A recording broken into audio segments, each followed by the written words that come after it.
மறக்காமல் நம்மளோட சேனலுக்கு சப்ஸ்கிரைப் பண்ணுங்கள்.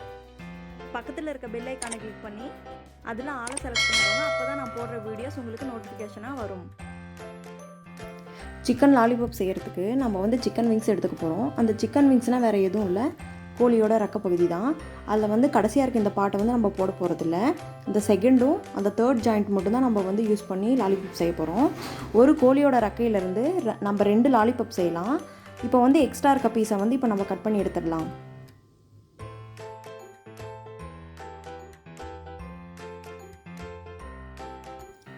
கடைசியாக இருக்க இந்த பகுதியை நம்ம வந்து யூஸ் பண்ண போகிறதில்ல, அதனால் நம்ம அதை வந்து கட் பண்ணி எடுத்துடலாம்.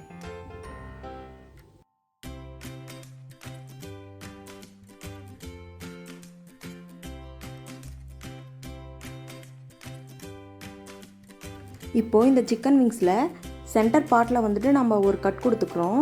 ஏன் அப்படின்னா அந்த ஜாயிண்ட்டில் வந்து நம்ம இப்போ அந்த எலும்பை வந்து நம்ம தனியாக கட் பண்ணோம், அதனால் நம்ம வந்து கட் கொடுத்துட்டு நம்ம உடைக்க போகிறோம். அப்போ வந்து அது தனியாக அந்த எலும்பு வந்து ஜாயிண்ட் எலும்பு வந்து உடஞ்சிடும்.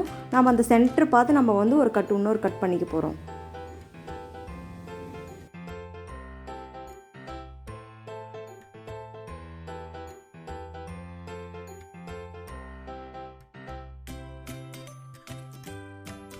நம்ம எக்ஸ்ட்ரா இருந்த இப்போ இந்த சிக்கன் விங்ஸை வந்து கட் பண்ணியாச்சு. கட் பண்ணிவிட்டு சின்னதாக இருக்க பாட்டில் வந்து நம்ம சுற்றி வந்து கீறி விட்டுக்கு போகிறோம். ஏன் அப்படின்னா அப்போ தான் வந்துட்டு நம்ம அந்த சதைப்பகுதியை நம்ம வந்து சுரண்டி எலும்புலேருந்து தனியாக நம்ம மேலே எடுத்துகிட்டு வர முடியும். அப்போ தான் நம்மளுக்கு வந்து அந்த லாலிபாப் ஷேப் வந்து நம்மளுக்கு கிடைக்கும்.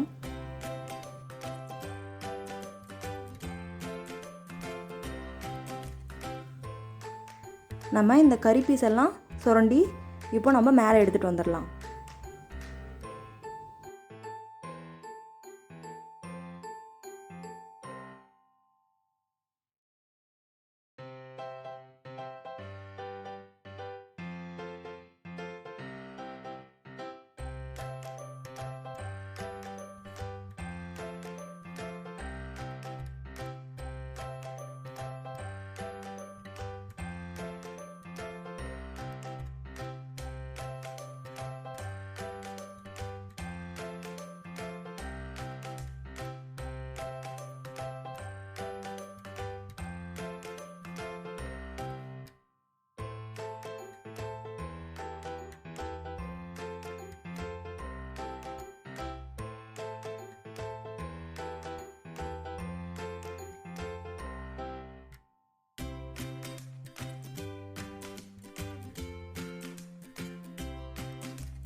நம்ம இந்த பீஸை வந்து லாலிபாப் ஷேப்புக்கு கொண்டுட்டு வந்துட்டோம்.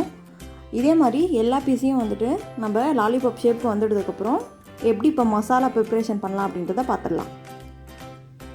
ஒரு பாத்திரம் எடுத்துக்கிட்டு அதில் 1.5 ஸ்பூன் வந்து நான் சோயா சாஸ் சேர்த்திக்கிறேன்.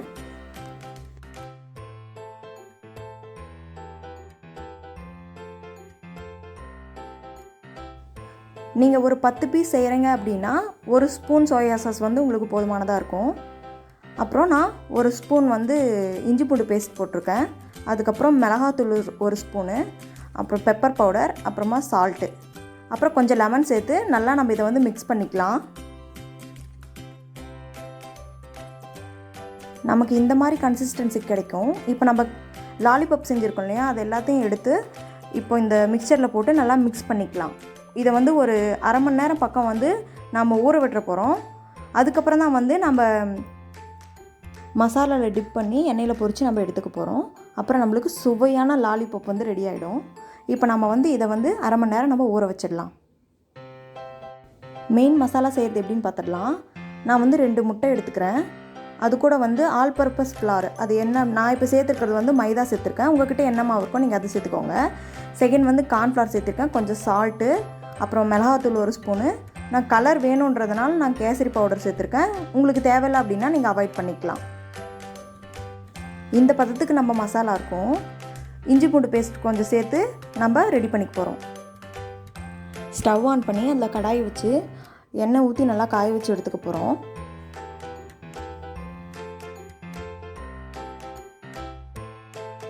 எண்ணெய் நல்லா காஞ்சிடுச்சு. இப்போ நம்ம 1/2 hour ஊற வச்சுருந்தோம் இல்லையா, அந்த சிக்கன் பீஸை எடுத்து நல்லா இந்த மசாலாவில் டிப் பண்ணி நாம் வந்து இப்போ எண்ணெயில் போட்டு பொரித்து எடுத்துக்க போகிறோம்.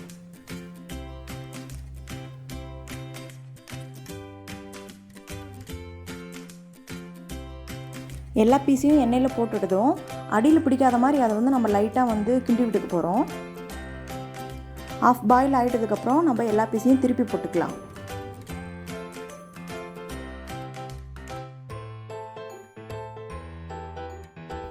சிக்கன் நல்லா வெந்துடுச்சு. இப்போ நம்ம வந்து வேறு ஒரு பிளேட்டுக்கு ட்ரான்ஸ்ஃபர் பண்ணிக்கலாம். யம்மியான சிக்கன் லாலிபாப் ரெடி ஆகிடுச்சு. இப்போ என்ன வேலை எங்களுக்கு அப்படின்னா இதை டேஸ்ட் பண்ணி பார்க்குறது தான் எங்களுடைய வேலை. ரொம்பவே பார்க்கவே நல்லா கலர்ஃபுல்லாக டேஸ்ட்டாக யம்மியாக இருக்குது. நீங்களும் இதை கண்டிப்பாக நீங்கள் உங்களோட வீட்டில் ட்ரை பண்ணி பாருங்கள். செஞ்சுட்டு எப்படி இருக்குது அப்படின்ட்டு கமெண்ட் செக்ஷனில் எனக்கு கமெண்ட் பண்ணுங்கள். இப்போ நம்ம வீடியோவோட எண்டுக்கு வந்துட்டோம். மறக்காமல் நம்ம சேனலுக்கு சப்ஸ்கிரைப் பண்ணுங்கள். அப்படியே இந்த வீடியோக்கு ஒரு லைக் போட்டுருங்க. தேங்க்யூ ஃபார் வாட்சிங் ஃப்ரெண்ட்ஸ்.